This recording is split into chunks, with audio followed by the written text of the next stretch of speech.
habis itu kantong plastik hasil material penambangan berupa tanah uruk itu juga kita amankan, karena pada saat di persidangan nantinya itu minta dihadirkan juga terkait dengan hasil atau komoditi yang ada di tambang tersebut. Yang berikutnya adalah jenis uang tunai 1.200.000. Habis itu berupa buku-buku yang kami amankan seperti yang terlihat pada saat ini. Aki juga kami amankan, cuma eksanya nggak bisa kita bawa ke sini, eksanya masih eksa model lama. Biasanya kalau eksa yang baru itu ada CPU-nya, biasanya CPU-nya yang kami amankan. Tapi kini menggunakan eksa yang sudah lama, sehingga kunci dan bu aki yang sekiranya bisa mendukung kegiatan itu berjalan kami amankan. Kami rasa sementara itu yang bisa kami sampaikan terkait dengan ungkap kasus yang di 2 TKP. Terima kasih. Baik, jadi perlu saya tambahkan bahwa potensi kerugian negara itu ada 100 juta rupiah, dan terhadap yang bersangkutan yang sudah TSK belum? Terlapor dan ya. Nah, terlapor masih ada. Ya sudah naik sidik ya.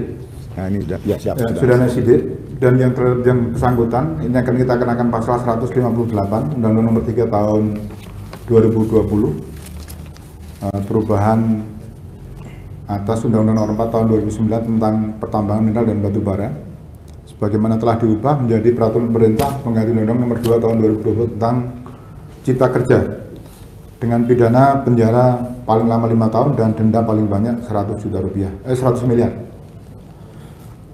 Menariknya dari kegiatan ini, mungkin juga perlu rekan-rekan ketahui, perlu kita sampaikan juga bahwa kita sudah berupaya semaksimal mungkin di beberapa tempat, tidak hanya di 2 lokasi ini, seperti yang disampaikan tadi bahwa sebelum kita datang ke TKP, itu informasi ini terkadang sudah bocor itu, ya. Jadi kita harus merefresh ulang cara bertindak kita, akhirnya kita lakukan penangkapan ini, ya. Kita berhasil, dan inilah wujud komitmen dari Polda Jateng untuk melakukan tindakan hukum di Polda Jawa Tengah, ya, wilayah hukum Polda Jawa Tengah terkait masalah pertambangan. Sampai di sini ada pertanyaan, monggo silakan. Satu-satu ya. Sebutkan nama, pangkat, jabatan. Ya, monggo silakan.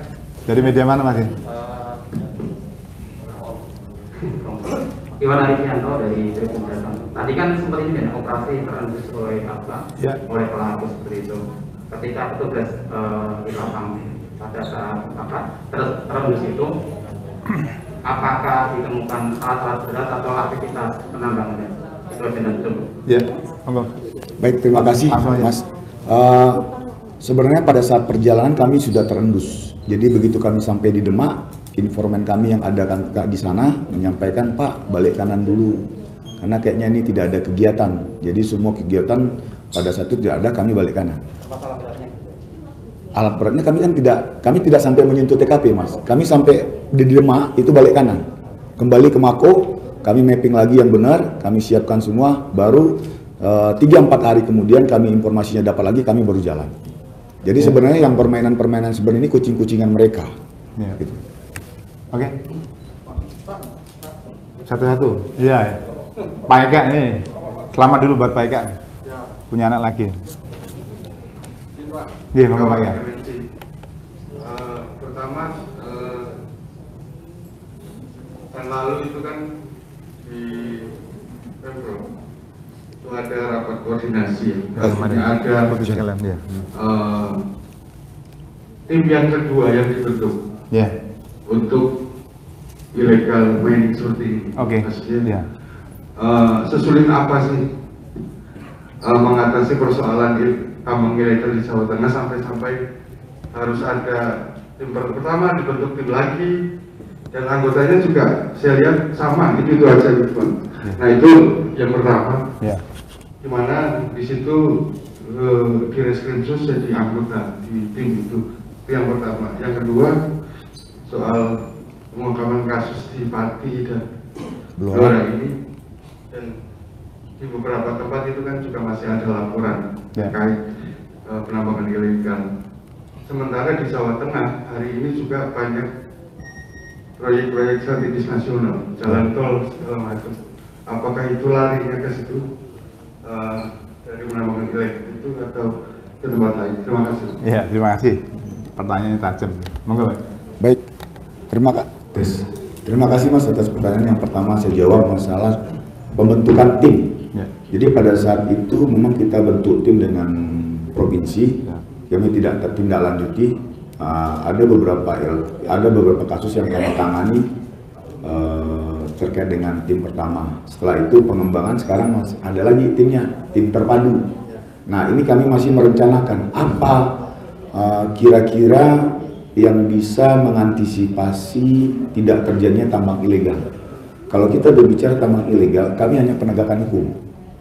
Kalau penegakan hukum itu kalau dia tidak sesuai dengan aturan yang tidak ada, kami lakukan penindakan. Nah, jadi kemarin pembentukan tim terpadu itu mencari benang kusutnya di mana sih? Ya mungkin di perizinannya yang sulit, persyaratannya atau dan lainnya. Itu kemarin pembahasannya hanya baru sebatas perencanaan terkait dengan tim terpadu yang dibentuk. Memang itu dilibatkan semua elemen masyarakat, termasuk KPK juga ada kemarin Mas di situ. Siap. Terus yang ketiga tadi masalah sekarang lagi maraknya juga ya, Pak Kedir. Ya, proyek strategi nasional. Oh, proyek strategi. Kalau kita itu masalah proyek strategi nasional, memang ada kendala dalam penyediaan material. Nah, penyediaan yang kita lihat waktu kami di sini dengan banyaknya proyek strategi nasional, sementara perizinan material atau tambang untuk proyek strategi nasional itu nggak tahu gimana sulitnya di mana. Kami juga lagi bekerja sama dengan SDM mana sulitnya supaya proyek strategi nasional ini bisa berjalan. Ya. Karena otomatis memang kurang kalau materialnya. Harus ada yang mendukung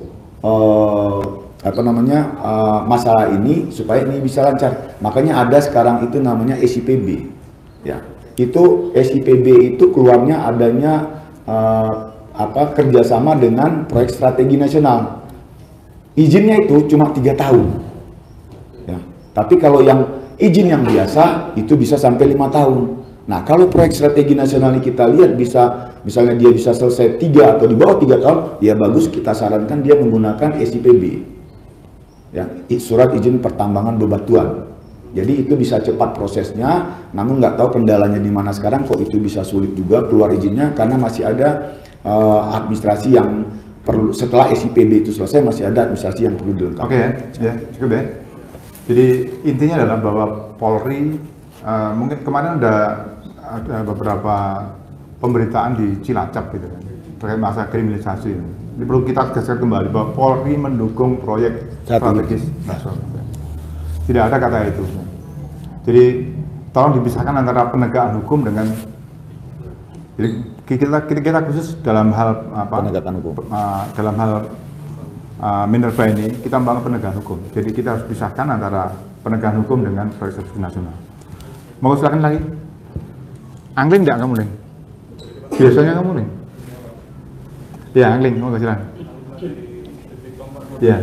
Untuk terlapor tadi ada berapa dan prosesnya sekarang apa ya? Terus ketika tadi gempa kan bocor, terus kemudian beberapa hari berikutnya kesana lagi itu pas ada kegiatan atau seperti apa? Ya.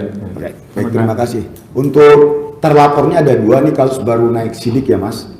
Nah, ini terlapornya 2, ini baru naik sidik. Terus yang kedua pertanyaannya tadi, begitu kami ke sana otomatis sudah ada kegiatan Mas. Jadi kalau tindakan kami penegakan hukum, begitu ada kegiatan itu bisa kami lakukan penindakan. Tapi kalau tidak ada kegiatan kami tidak bisa Mas. Kami balik kanan dulu, tunggu ada kegiatan-kegiatan di situ. Ya. Terima kasih. Itu soal strategi Mas ya? Ya. Jadi tidak perlu banyak kita. Monggo silakan Pak. Monggo Om. Joko dari Jakarta. Iya, monggo Mas Joko. Om Joko. Ada kebocoran. Berarti kan para penambang itu sudah pemain lama, sehingga mereka pasti punya jaringan, bahkan punya semacam telik sandi.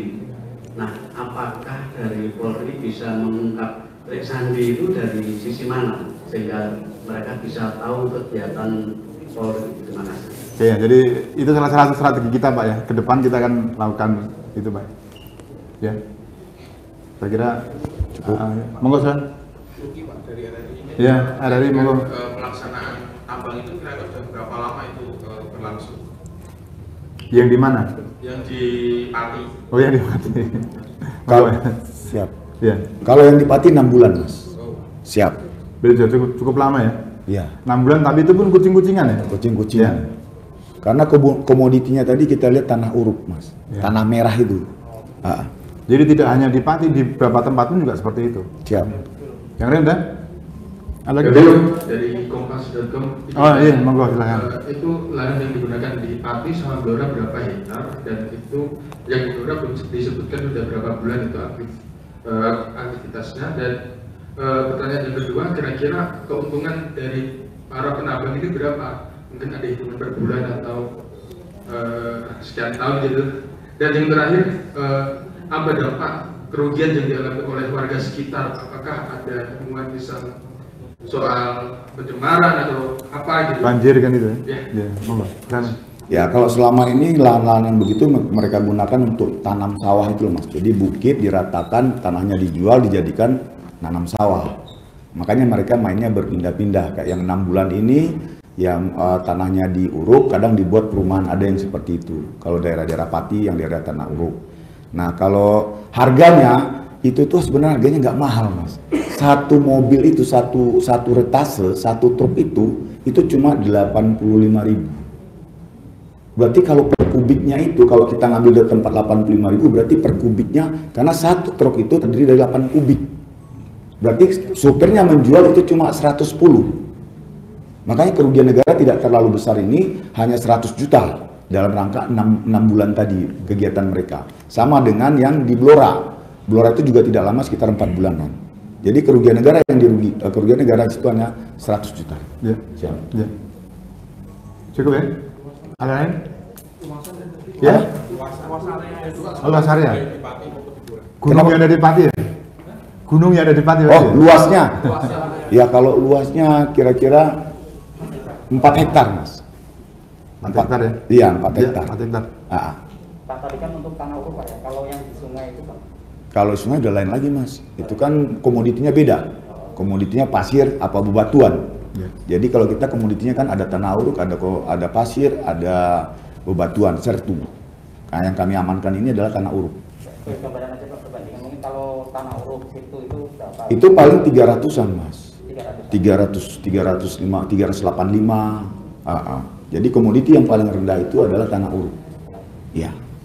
Ya, cukup ya? Ya, Dampak lingkungannya dampak yaitu lingkungan. ya kerusakan pada lingkungan aja, Mas. Apa banjir gitu. Iya. Tapi selama ini mereka melakukan itu, ya mereka melihat dan mengira-gira bagaimana dampak lingkungan itu tidak berdampak lah ya. Ya. Oke. Terakhir ya. Stadion Sinta, Pak. Iya, Stadion Sinta. Kemana mereka masarin tanahnya ini, Pak? Keluar Jawa kah, apa masih di sekitaran Pati Blora? Oke. Kalau mereka memasarkan langsung ke warga-warga yang membutuhkan. Contohnya mereka saya bangun rumah, saya butuh tanah uruk, saya beli, Mas. Berarti beli 85.000 uruk. Jadi mereka menjual ke person to person, bukan ke kayak ke proyek strategi nasional, bukan ke pabrik, bukan. Jadi kebutuhan dari warga itu sendiri. Di Sama ke situ. perumahan, Pak. Perumahan. Perumahan-perumahan yang butuh uruk, misalkan Pak Ika mau membuat rumah gitu kan, perumahan. Pak Ika mau jual beli di sana. Ya. Ada yang lain? Cukup ya? Per truk. Jadi satu truk tuh, kalau satu truk tuh satu retase, Mas. Satu truk tuh isinya 8 kubik. Berarti 85.000. Kita ngambil di tempat ya, Mas. Kita ngambil di tempat tuh 85.000, berarti supirnya nanti jual 110, 125. Ada pertanyaan, Pak? Terakhir. Ada pertanyaan terakhir? Ikonnya Polda Jawa Tengah itu. Monggo. Terakhir ya. Monggo silahkan. Sejauh ini dari sisi aspek penegakan hukum sendiri, adakah satu kendala yang krusial yang saat ini ketika dilakukan on the spot di lapangan terhadap para penambang?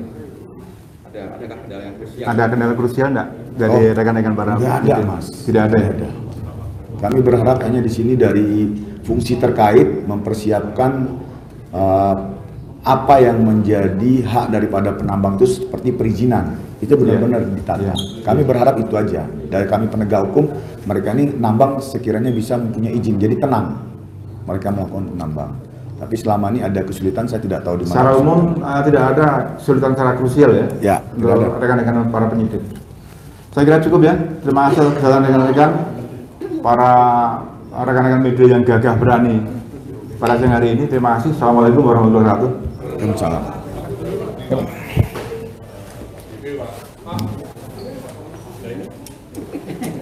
Oh ya, tegak lurus kepada Kasat Panglima TNI Bapak Presiden.